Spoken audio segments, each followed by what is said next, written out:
राष्ट्रीय हिंद संगठन बीदर की ओर से संविधान निर्माता डॉक्टर बाबा साहेब भीमराव अम्बेडकर की 134वीं जयंती मनाई गई और इस अवसर पर इस संगठन के 9 पदाधिकारियों की नियुक्ति भी की गई और सभी पदाधिकारियों का सम्मान किया गया। इस अवसर पर इस संगठन के लोगों ने मीडिया से बात की। केपी न्यूज के कैमरामैन महेश टिक्की का कवरेज। देश विदेश और स्थानीय समाचारों के लिए चैनल को लाइक, शेयर और सब्सक्राइब जरूर करें। जय भीम शरणो शरणार्थी राष्ट्रीय अहिंद संघटने वतीಯಿಂದ ಡಾಕ್ಟರ್ BR ಅಂಬೇಡ್ಕರ್ ಅವರ 134ನೇ ಜಯಂತಿಯನ್ನು ಇಂದು ಬೀದರ್ನಲ್ಲಿ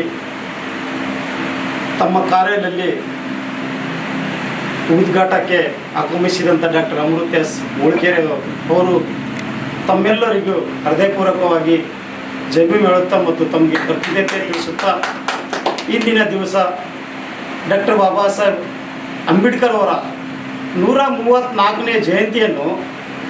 ನಾವು ಒಂದೇ ಜಾತಿಗೆ ಮೀಸಲಾತಿ ಅಂತ ಏನು ಹೇಳ್ತಾ ಇದ್ದಾರಲ್ಲ, ಇಲ್ಲಿ ರಾಷ್ಟ್ರೀಯ ಅಹಿಂದ ಸಂಘಟನೆ ಏನದಲ್ಲ, ಇಲ್ಲಿ ಎಲ್ಲ ಡಾಕ್ಟರ್ ಬಾಬಾ ಸಾಹೇಬ್ ಅಂಬೇಡ್ಕರ್ ಎಲ್ಲರಿಗೂ ಬೇಕು, 140 ಕೋಟಿಗೆ ಬೇಕಂತ ಈ ಸಂಘಟನೆ ಮುಖಾಂತರ ನಮ್ಮ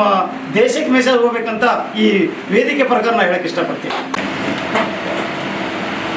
ಸಂವಿಧಾನ ಶಿಲ್ಪಿ ವಿಶ್ವರತ್ನ ಹಾಗೂ ಇಡೀ ವಿಶ್ವದಲ್ಲೇ ತನ್ನದೇ ಆಗಿರ್ತಕ್ಕಂಥ ಛಾಪನ್ನು ಮೂಡಿಸಿರ್ತಕ್ಕಂಥ ವಿಶ್ವರತ್ನ ಡಾಕ್ಟರ್ ಬಾಬಾ ಸಾಹೇಬ್ ಅಂಬೇಡ್ಕರ್ ಅವರ ಪೂಜ್ಯ ಪಾದಗಳಿಗೆ ನಮಸ್ಕರಿಸುತ್ತಾ, ವಿಶೇಷವಾಗಿ ನಾವು ರಾಷ್ಟ್ರೀಯ ಅಹಿಂದ ಸಂಘಟನೆ ಬೀದರ್ ಜಿಲ್ಲಾ ಘಟಕದ ವತಿಯಿಂದ ಡಾಕ್ಟರ್ ಬಾಬಾ ಸಾಹೇಬ್ ಅಂಬೇಡ್ಕರ್ ಅವರ 134ನೇ ಒಂದು ಜಯಂತ್ಯೋತ್ಸವ ಕಾರ್ಯಕ್ರಮವನ್ನು ವಿಶೇಷವಾಗಿ ಬೀದರ್ ಜಿಲ್ಲಾ ಒಂದು ಕಚೇರಿಯಲ್ಲಿ ನಾವು ಆಯೋಜನೆಯನ್ನು ಮಾಡಿದ್ದೇವೆ. ಹಾಗಾಗಿ ಈ ಒಂದು ಡಾಕ್ಟರ್ ಬಾಬಾ ಸಾಹೇಬ್ ಅಂಬೇಡ್ಕರ್ ಅವರು ನಮ್ಮ ದೇಶಕ್ಕೆ ಕೊಟ್ಟಿರ್ತಕ್ಕಂಥ ಕೊಡುಗೆ ಭಾಳ ಅಪಾರವಾಗಿರ್ತಕ್ಕಂಥ ಕೊಡುಗೆಯಾಗಿದೆ. ಅವರು ನಮ್ಮ ಎಲ್ಲ ಒಂದು ಜನರು ಒಂದು ಸಾಮಾಜಿಕವಾಗಿ, ರಾಜಕೀಯವಾಗಿ, ಆರ್ಥಿಕವಾಗಿ ಮೇಲೆ ಬಂದು ಅವರು ಬರೀ ಒಂದು ತನ್ನಷ್ಟಕ್ಕೆ ತಾನೇ ಒಂದು ಮೂಲೆ ಗುಂಪಾಗದೆ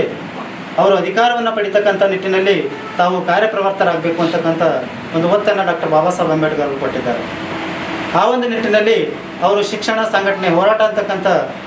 ಒಂದು ಯೋಜನೆ ಮುಖಾಂತರ ನಮ್ಮೆಲ್ಲ ಒಂದು ಹಿಂದುಳಿದ ಅಲ್ಪಸಂಖ್ಯಾತರ ಜನರಲ್ಲಿ, ವಿಶೇಷವಾಗಿ ಎಲ್ಲ ವರ್ಗದವರಲ್ಲಿ ಒಂದು ಹುರಿದುಂಬಿಸ್ತಕ್ಕಂಥ ಒಂದು ಕಾರ್ಯವನ್ನು ಯಾರಾದರೂ ಈ ಒಂದು ಭಾರತದಲ್ಲಿ ಮೊಟ್ಟ ಮೊದಲನೇದಾಗಿ ಬಡವರು, ದೀನದಲಿತರು, ಕೆಳವರ್ಗದವರು ಮೇಲೆ ಬರಬೇಕು ಅಂತಕ್ಕಂಥ ಕೆಲಸವನ್ನು ಮಾಡಿದ್ದಾರೆ ಯಾರಾದರೂ